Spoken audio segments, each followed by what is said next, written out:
ও বৌদি, 10 টাকার পুরনো কয়েন আর চলে না। চলবে।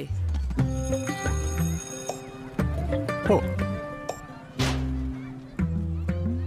10 টাকার পুরনো কয়েন? খোকন, ওসব আর চলে না। চলবে।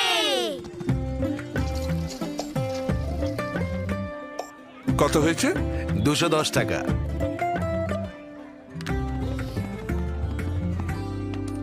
বড়দা, 10 টাকার এই পুরনো কয়েন আর চলে না। চলবে। মুদ্রা মুদ্রা মুদ্রা চলবে নিশ্চয়ই। গুজবে কান না দিয়ে আমার কথা শোনো, আমি তো চলবই। আর আমার সঙ্গে 50 পয়সা, 1, 2, 5 আর 20 টাকার নতুন পুরনো মুদ্রাও চলতে থাকবে। চলবে চলবে চলবে চলবে। এটা চলবে। আরবিআই এ কথা বলে। জেনে রাখুন, সতর্ক থাকুন।